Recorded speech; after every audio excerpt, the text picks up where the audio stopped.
Hey, welcome back. This is Clay Art Supplies with Mrs. Orendorf. This is an elementary clay art lesson. All right, let's get started. These are some of the books that inspired our lesson. The Crayon Book series and Miss Cassie Stephens, the Paintbrush Ballerina. You will begin by designing your own stencil or tracer on a piece of paper with a pencil. You can draw your own paintbrush or writing tool such as a pencil, marker, or crayon. After drawing your stencil, you will cut out your design, place it on top of your clay slab, trace around your stencil or tracer with a pencil. Do it lightly so you don't cut through the clay yet. Now, using a clay tool, you will slice right on top of that pencil line all the way through the clay to the bottom and remove your excess clay. This is like cutting a cookie into a cookie sheet. Make sure that you have nice, soft, smooth edges.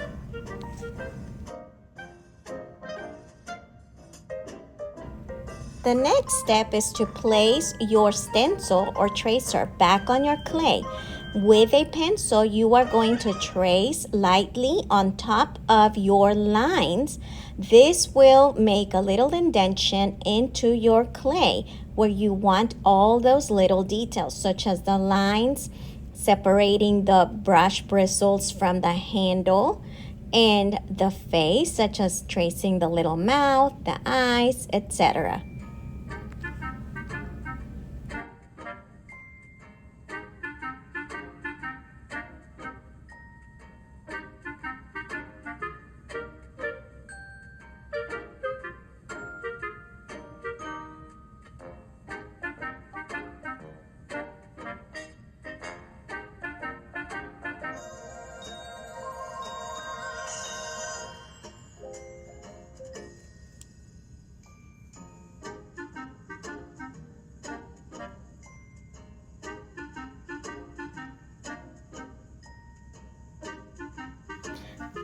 To draw the top of your brush, you will draw a wavy line, and that is the melted paint, and just a few lines, straight, wiggly. We talked about all types of lines between the eye area and the wavy line, and that will be the hair bristles.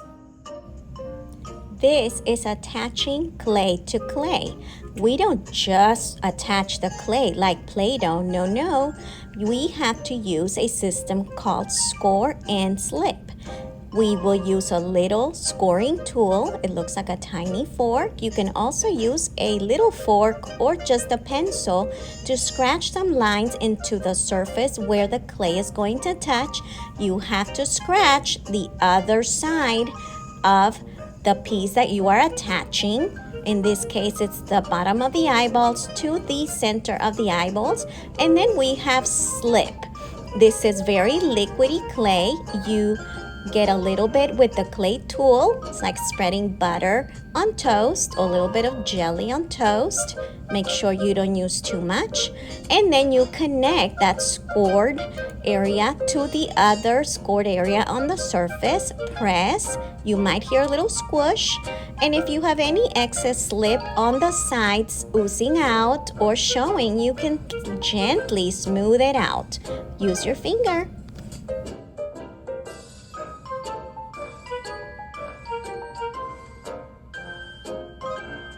With the bottom of a pencil or the little tip of the pencil, you can gently press to make the pupil in the middle of your eye. If you want it looking sideways, you can go a little bit higher and maybe to the right or to the left.